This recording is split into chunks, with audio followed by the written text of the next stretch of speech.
Bonjour tout le monde. Alors, cette vidéo aujourd'hui pour vous parler de lien d'âme et de relations. Je vais essayer de vous faire comprendre la différence entre un lien d'âme et une relation. Cette vidéo, elle est davantage faite pour des gens qui ne savent pas ce que c'est qu'un lien d'âme, parce que c'est un langage un peu spécifique, c'est un peu un univers à part avec un vocabulaire précis. Et c'est vrai que sur ma chaîne YouTube, l'architecture du cœur, les gens qui viennent regarder sont des gens qui savent déjà un petit peu ce que c'est que tout ça. Notamment le lien d'âme appelé flamme jumelle.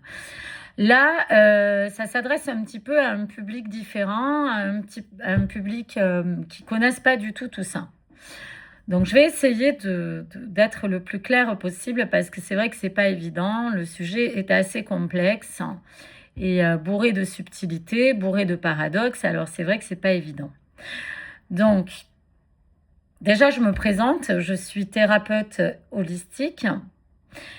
J'accompagne des personnes qui sont sur des chemins compliqués dans l'amour, dans la relation, qui n'arrivent pas à trouver l'amour ou qui se sont séparés, qui n'arrivent pas à reconstruire leur vie ou qui se posent des questions sur l'amour.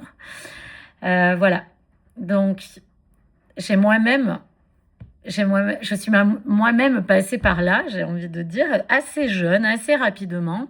Et je suis tombée dans une famille où il y a eu beaucoup de séparations, mais aussi des personnes qui n'arrivaient pas à couper le lien, donc la relation, mais qui en réalité était un lien.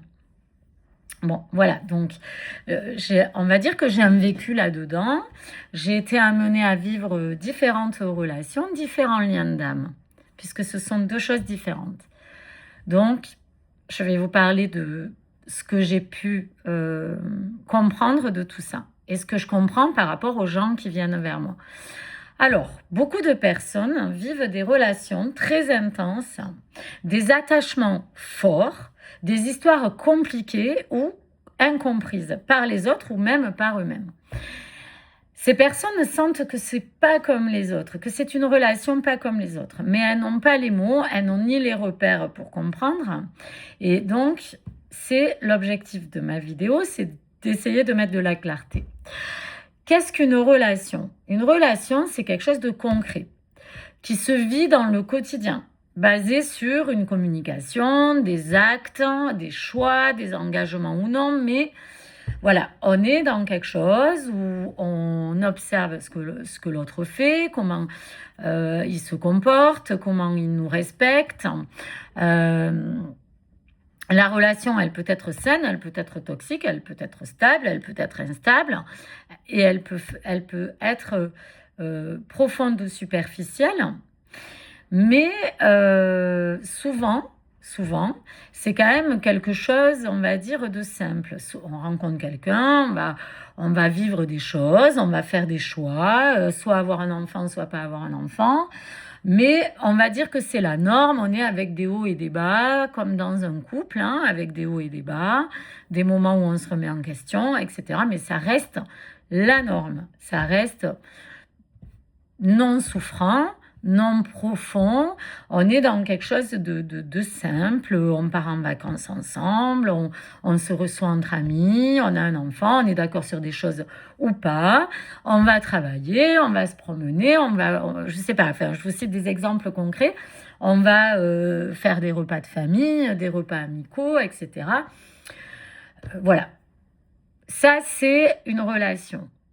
Il peut y avoir des relations plus compliquées, hein, où on se sépare et puis on refait sa vie derrière. Voilà, alors il y a une séparation, c'est un petit peu compliqué pendant une année, et puis après on arrive à se reconstruire, ou voilà. Bon, on va dire que c'est la norme. Dans un lien d'âme, c'est autre chose qu'une relation. C'est une connexion profonde entre deux personnes qui va agir de suite sur l'émotionnel, sur le corps, sur l'énergie des personnes, sur l'inconscient des personnes. On ne l'explique pas rationnellement. On reconnaît cette personne parce que la rencontre va marquer. L'autre va nous toucher avec des mots peut-être spéciaux, quelque chose par exemple, ça peut être j'ai l'impression de te connaître déjà, il y a cette reconnaissance déjà, et puis ça peut être des mots qui vont nous toucher avec des mots assez puissants. Je suis pas là pour rien. Enfin, j'avais fait une vidéo là-dessus déjà hein, sur ma chaîne, mais voilà, c'est une rencontre qui marque. L'autre nous touche profondément, je dirais même très profondément. La séparation, quand elle vient, elle est difficile. On pense à l'autre, on devient obsessionnel. Même sans contact, on ressent l'autre.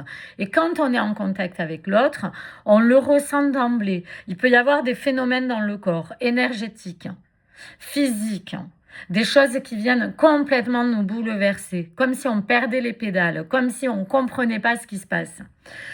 Ça crée une intensité de suite. Voilà, c'est une différence essentielle entre la relation et le lien d'âme. La relation, elle se voit, elle s'observe, elle se construit, elle se détruit ou elle se détruit dans le réel, mais elle se voit. Un lien d'âme, c'est invisible, ça se ressent, ça s'active intérieurement, ça déclenche des émotions fortes. On peut avoir un lien d'âme très fort et vivre une relation compliquée, voire inexistante.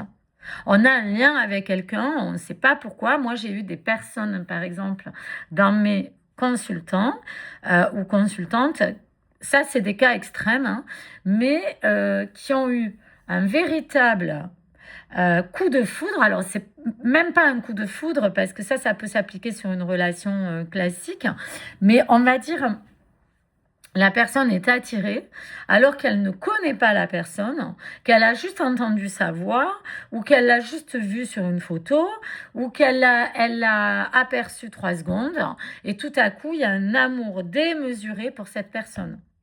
Ça crée des peurs, ça crée des fuites, ça crée des incompréhensions de ce qui se passe en nous au niveau du cœur, de l'âme, au niveau de l'énergie, au niveau de l'émotionnel, et même au niveau du mental, parce qu'il peut y avoir des obsessions. Ça, c'est pas ça qu'on a sur une relation classique. On peut avoir ça au début quand on tombe amoureux, et on va bien évidemment penser à la personne, on va chercher à être avec, etc., etc. Ça, on va dire que c'est le début d'une relation classique. Dans un lien d'âme, cette sensation du début, elle ne s'arrête jamais. C'est-à-dire que 10 ans après, vous êtes toujours dans le même état, que vous soyez avec la personne ou que vous ne soyez pas avec la personne. Que vous ayez eu une relation physique, sexuelle ou pas. Que vous ayez eu une vie, une histoire ou pas. Il y a quelque chose quand même qui est là, qui reste. En fait, le lien explique ce qu'on ressent. La relation montre ce qui se vit dans le réel. Voilà, donc souvent, le problème des liens d'âme, c'est qu'on n'arrive pas à mettre ce lien dans une relation concrète. Des fois, ça peut prendre des années. Des mois, des années, souvent des années. Et c'est vrai que moi, j'ai des personnes qui viennent me voir, c'est un petit peu comme une enquête. Je vais essayer de comprendre l'histoire de la personne et de voir de suite si c'est un lien ou pas. Parce que on va dire que ça ne se gère pas de la même manière pour faire avancer les choses. On peut rester bloqué dans une situation, on ne comprend pas pourquoi. L'entourage ne comprend pas que vous restiez bloqué dans une situation où vous ne rencontrez personne, où vous n'avez pas oublié la personne, etc., etc. Pourquoi? Parce qu'il y a un lien. Donc, ça se travaille différemment. Thérapeutiquement parlant, psychologiquement parlant, émotionnellement parlant, énergétiquement parlant, spirituellement parlant, mais là, c'est encore autre chose. Comment un lien d'âme se manifeste dans une relation? Un lien d'âme, ça s'exprime à travers des dynamiques relationnelles. C'est pour ça que des fois, on ne comprend pas.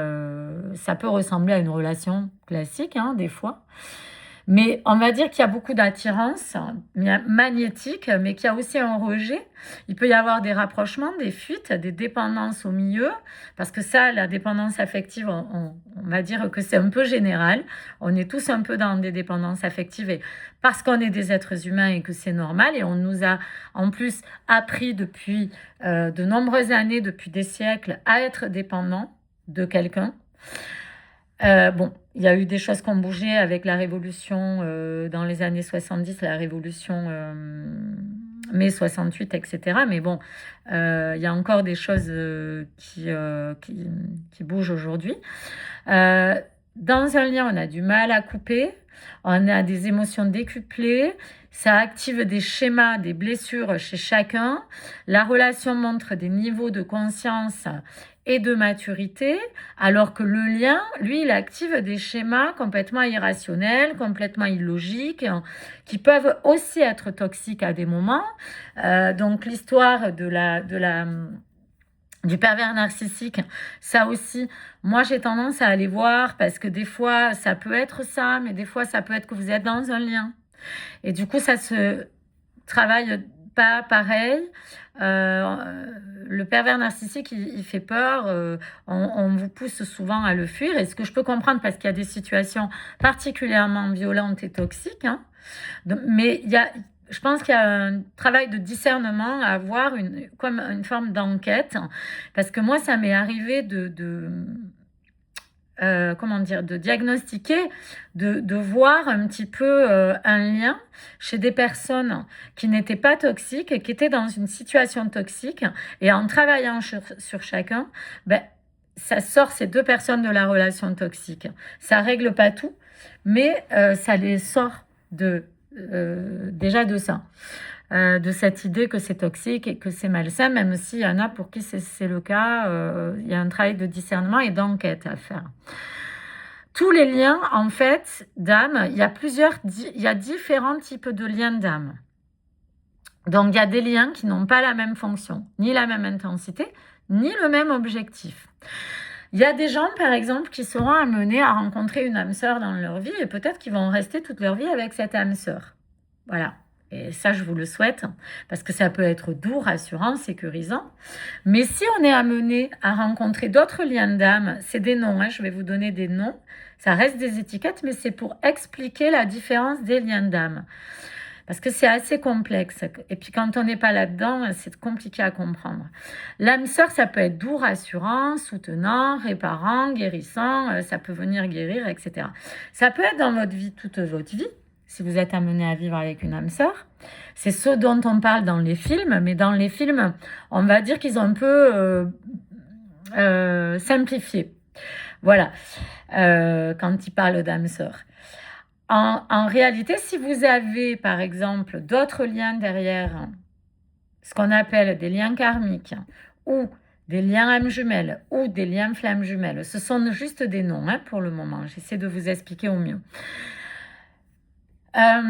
Si vous avez un parcours, par exemple, qui est prévu, si votre destinée, c'est de rencontrer une flamme jumelle, comme c'est mon cas, vous allez être amené dans votre vie à rencontrer des âmes sœurs, des liens karmiques, des relations classiques, donc constructives, des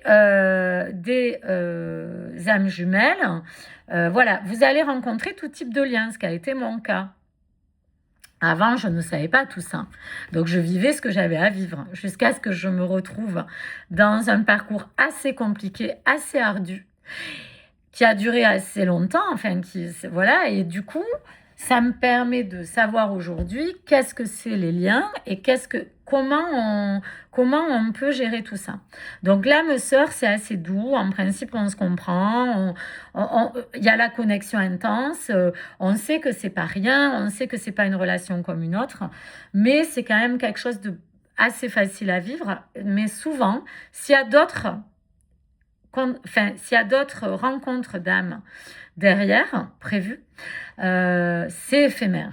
Voilà. Pour ceux pour qui il n'y a pas des choses à vivre derrière, ils peuvent rester toute leur vie comme ça. Et ça crée des relations assez profondes. C'est une relation classique, mais plus profonde, où il y a quelque chose d'évident, comme si ces personnes se connaissaient depuis toujours. Voilà. Mais si il est prévu qu'il y ait d'autres choses derrière, d'autres relations d'âme derrière, ça va vous aider à guérir certaines parties de vous, des blessures. C'est un peu comme si ils étaient dans votre vie, pas pour rien. C'est pas un hasard. Ils viennent pour régler certaines choses, pour vous faire comprendre des choses, pour vous faire évoluer. Ça peut être temporaire. Ensuite, il y a des liens karmiques. Ça, c'est des liens assez intenses, assez répétitifs, avec des grosses charges émotionnelles qui mettent en lumière des schémas qui se répètent chez vous, des blessures non réglées, des rapports de dépendance et de pouvoir, d'ego. Ça peut ressembler au pervers narcissique, à la relation perverse narcissique. Donc, il faut aller voir ça. Parce que si c'est un lien karmique, on peut aller nettoyer, faire des soins, etc. pour pouvoir aller plus vite dans l'histoire. Parce qu'un lien karmique, on a du mal à s'en défaire. Mais ça vient faire prendre conscience, pousser à vous libérer de certains traumatismes, de certains schémas et casser un cycle. L'âme jumelle, alors là, ça reste ma vision. Chaque thérapeute spécialiste, on va dire, des liens d'âme a son discours. Donc après, c'est à vous de discerner ce qui vous parle ou pas. Pour moi, une âme jumelle, c'est un lien très profond avec une forte reconnaissance d'emblée. C'est un peu un mix entre l'âme sœur, dont je vous ai parlé tout à l'heure, où il y a quelque chose de fluide et d'évident, et la flamme jumelle dont je vais vous parler après. Parce que je fais un peu, on va dire, une espèce de hiérarchie de l'intensité des liens. Ça ne veut pas dire qu'il y en a un de mieux. C'est juste que je vais dans la hiérarchie de l'intensité et la force du lien. L'âme jumelle, ce que je peux voir par rapport au retour que j'ai et aux gens qu'il y a autour de moi, c'est que c'est une dimension quand même qui est incarnée. C'est-à-dire que vous vivez quand même un foyer, des enfants, une famille. En tout cas, il y a quand même une histoire dans la matière, il y a quand même une relation. Il y a quand même quelque chose de l'ordre de la relation. Mais ça reste un lien. Donc, il y a les problématiques du lien qui arrivent. Donc, il y a des défis qui se présentent avec des blessures d'abandon, de rejet, une nécessité d'évoluer, de maturer émotionnellement. Il y a un gros travail sur la communication, sur la responsabilité. L'âme jumelle, elle demande de grandir ensemble, mais dans le concret. Donc souvent, c'est quand même des personnes qui ont eu des enfants ou qui ont vécu au quotidien, qui ont vécu un quotidien ensemble. Pour moi, les âmes jumelles, ça vient travailler le côté spirituel un peu plus que les âmes sœurs ou des relations classiques, des relations de couple classiques. Voilà, donc ça, c'est un peu le bilan que j'en fais, c'est qu'il y a quand même un quotidien, il y a quand même quelque chose qui s'est construit dans le quotidien avec peut-être des questions familiales, du foyer, etc. La flamme jumelle, c'est le lien le plus intense. C'est un parcours de transformation profonde qui touche toutes les sphères de sa vie, mais toutes. L'amitié, l'argent, le travail, la famille, les enfants, le corps physique, les émotions, le mental, la psychologie. Enfin voilà, je pourrais vous faire des listes très longues.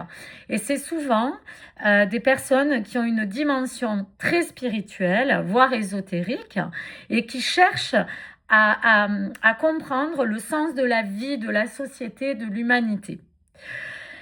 Donc, ce lien, il vient vous transformer complètement. Ça ne vient pas du tout sécuriser. Ça vient réveiller et transformer.